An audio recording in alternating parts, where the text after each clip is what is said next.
Hello, I'm Danny Moss with Mahr Incorporated. Today I'm presenting the webinar titled Introduction to Surface Finish Filtering, Selecting the Correct Wavelength Cutoff. During the presentation, please feel free to input questions you may have into the question box in your GoToMeeting control panel. All questions will be answered following the conclusion of the webinar. Let's start our discussion of selecting the correct roughness wavelength cutoff, or just cutoff for short, by looking at these two traces. Both traces appear similar and both results are reasonably close in value to one another. But what is different between the two traces is the cutoff. The cutoff is one of the most important selections for correct surface finish evaluation. With an incorrectly selected cutoff, the surface evaluation could produce results that make a good part show bad or make a bad part show good. During this webinar, the proper selection of the cutoff will be discussed. By the end of the presentation, you should be able to correctly assess your profile and select the correct cutoff. Here's another example showing how evaluation of a roughness profile is affected by the cutoff selection. In the first evaluation at the top, the trace is filtered with a cutoff of 0.8 millimeters. Then the parameters RA and RZ are evaluated. In the second evaluation, the same trace is filtered with a cutoff of 0.25 millimeters. Notice the difference between the RA and RZ of the previous evaluation. In the third and final evaluation, the same trace is filtered with a cutoff of 0.08 millimeters. And the parameter results are now close to 1/2 their original values from the first evaluation. So by changing only the cutoff, the parameter results were reduced to close to 1/2 their original values.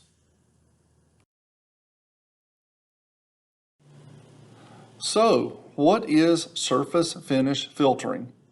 Surface finish filtering is the method by which a surface profile is separated into short wavelength and long wavelength components.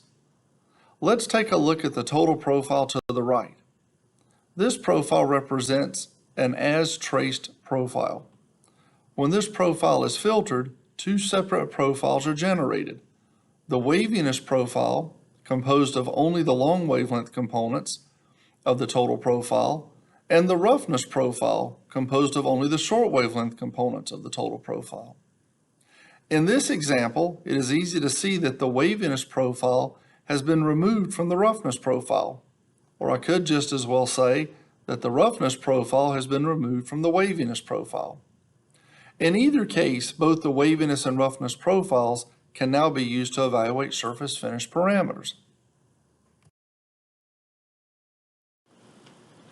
Now that we have discussed surface finish filtering, we are now ready to discuss the operating principle of the cutoff.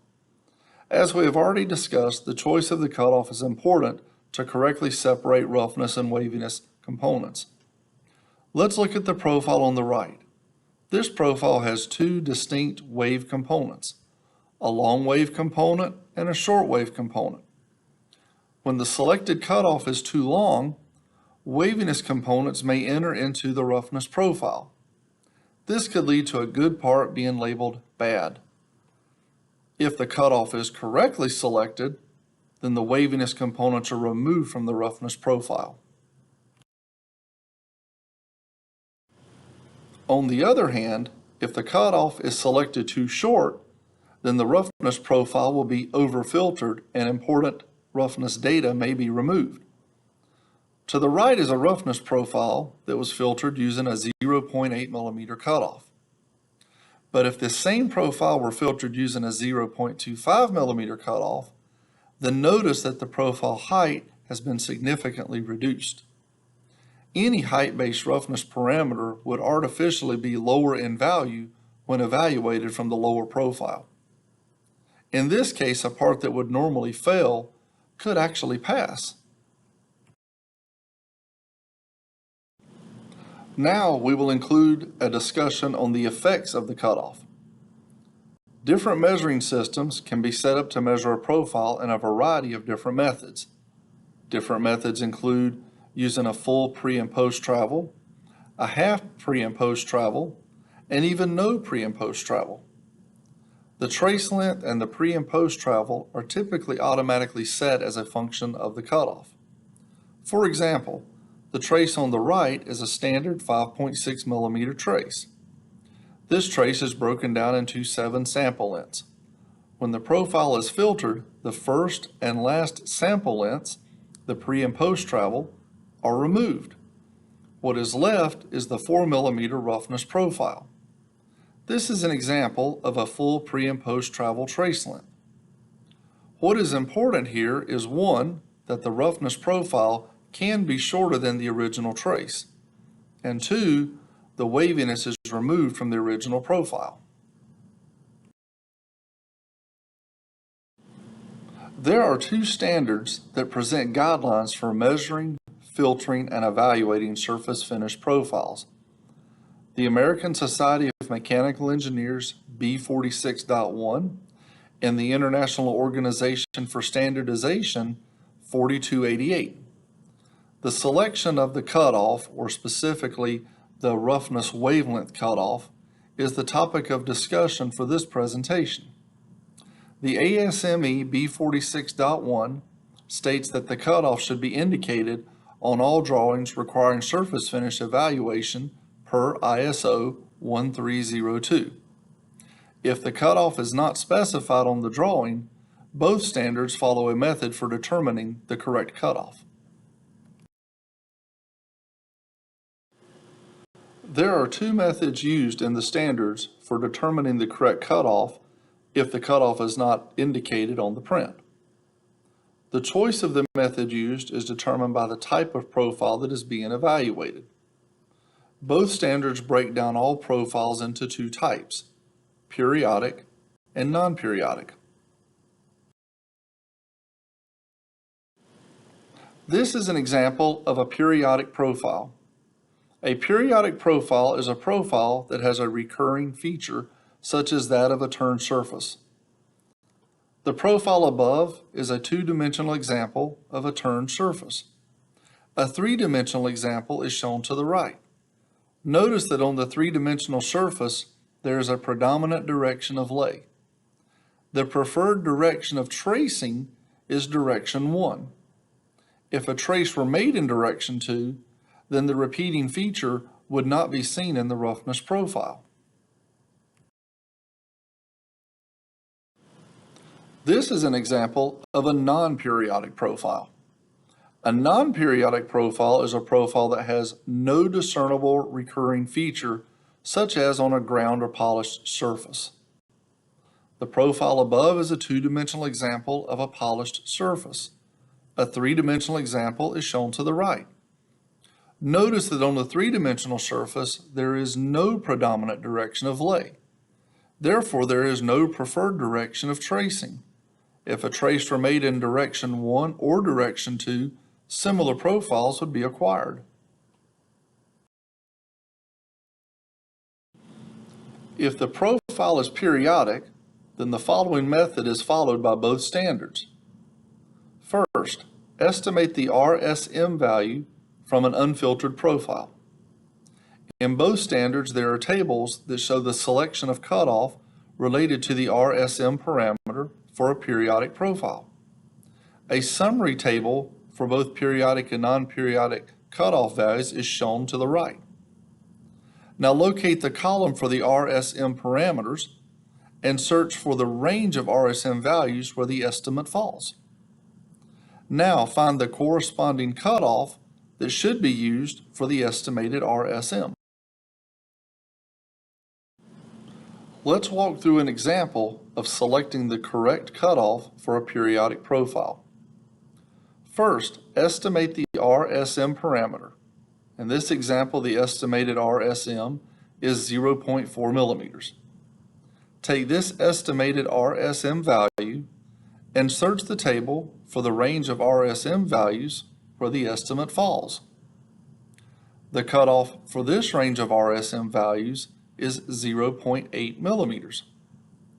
Now, measure the profile and filter with the 0.8 millimeter cutoff. Select the RSM parameter to be calculated. Last, verify that the new RSM value fits the same range as the 0.8 millimeter cutoff. If it does, then the 0.8 millimeter cutoff is the correct cutoff to use. If the new RSM fits in a different range, repeat the above procedure with the new cutoff until the RSM value and the selected cutoff are in agreement with the table. If the profile is non-periodic, then the following method is followed by both standards. First, estimate the RA value of the unknown profile. For example, using the total profile trace we discussed earlier. In both standards, there are tables that show the selection of the cutoff related to the RA parameter for a non-periodic profile. Now, locate the column for the RA parameter and search for the range of RA values where the estimate falls. Then, find the corresponding cutoff that should be used for the estimated RA. The ISO 4288 standard also has non-periodic cutoff tables for use with the following parameters: RZ, RZ1 max, and RSM. The above procedure is the same when using these parameters. Let's walk through an example of selecting the correct cutoff for a non-periodic profile. First, estimate the RA parameter. In this example, the estimated RA is 1.5 microns. Take this estimated RA value and search the table for the range of RA values where the estimate falls. The cutoff for this range of RA values is 0.8 millimeters. Now, measure the profile and filter with the 0.8 millimeter cutoff. Select the RA parameter to be calculated. Last, verify that the new RA value fits the same range as the 0.8 millimeter cutoff. If it does, then the 0.8 millimeter cutoff is the correct cutoff. If the new RA fits in a different range, repeat the above procedure with the new cutoff until the RA value and the selected cutoff are in agreement with the table. The final step, per both standards, is to measure and evaluate the profile with the next shortest cutoff if it has not already been tested. In the example before, the cutoff was determined to be 0.8 millimeters. So the next step is to measure the profile and filter with the 0.25 millimeter cutoff. If the 0.25 millimeter cutoff and RA value are in agreement with the tables in the standards, then the 0.25 millimeter cutoff is the correct cutoff to use. If the 0.25 millimeter cutoff and RA values are not in agreement with the tables, then the previously determined cutoff of 0.8 millimeters is the correct cutoff to use. A graphic summary is provided to help visualize this process. For a periodic profile, estimate the RSM parameter. Locate the correct cutoff from the standards table that correlates to the estimated RSM value. Measure a profile and filter using the cutoff from the table to determine a measured RSM value. Verify that the new RSM value correlates with the selected cutoff in the table. If the two correlate, then this is the cutoff to use. If they do not correlate, then use the new RSM result and determine a new cutoff from the table. This process will be repeated until an agreement between the RSM and the cutoff in the table are reached. You can now see the process for the non-periodic profile is almost identical to the periodic profile. The first difference is the use of the parameters RA, RZ, RZ1 max, or RSM, depending on which standard you are referencing. The second difference is the final step of measuring the profile with the next shortest cutoff. Now, let's re-examine the first slide we looked at in the presentation. Which of these two measurements conforms to the standards? To answer this, we must look at the tables in the standards for non-periodic profiles. By comparing the cutoff and the RZ value from the upper trace, it is easily seen that the cutoff and the result value agree with the table.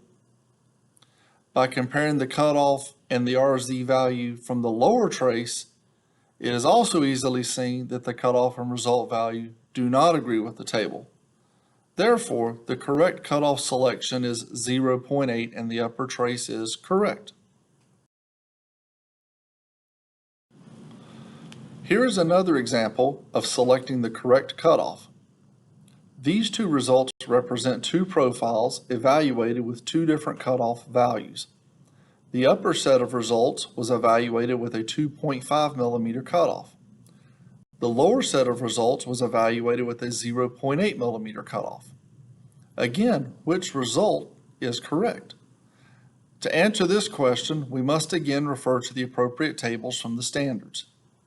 When we compare the values from the upper result set to the table, we find that with the 2.5 millimeter cutoff, the parameters are in agreement with the table. When we compare the values from the lower result set to the table, we also find that with the 0.8 millimeter cutoff, the parameters are in agreement with the table. So both result sets are in agreement with the tables. But recall the last step for determining the cutoff for a non-periodic profile. The profile must be measured and evaluated with the next lowest cutoff. If the next lowest cutoff is in agreement with the results, then this is the cutoff that should be used. Therefore, the lower result set is the correct result set. In this final example, a 0.8 millimeter cutoff was assumed since no cutoff was indicated on the print.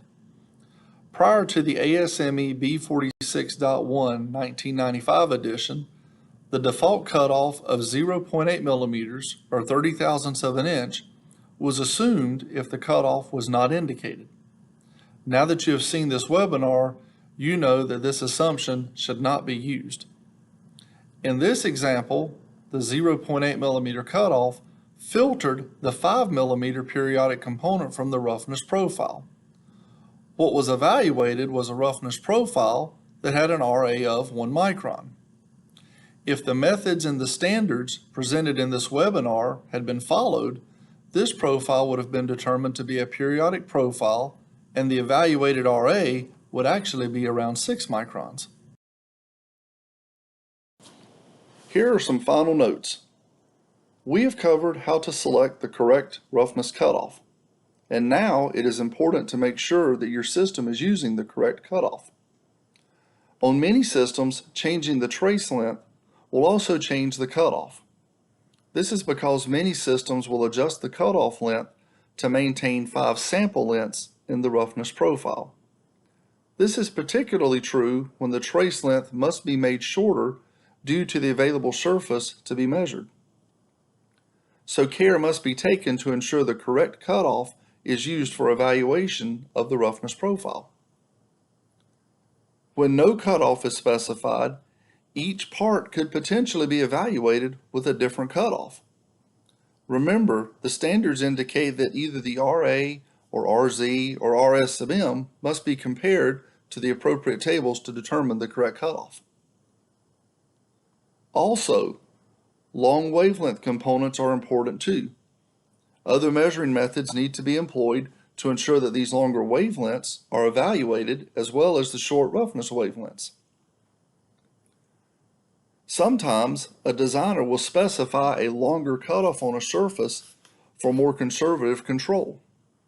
Remember, a longer cutoff will include longer wavelengths in the roughness profile.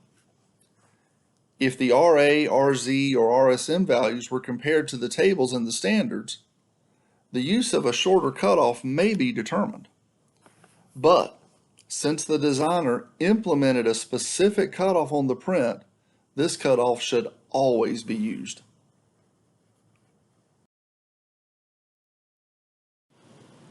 In closing, thank you for taking time to join me today. I hope that this webinar was informative and enjoyable. Please input your final questions into the question box, and they will be answered at the conclusion of this webinar. Thank you.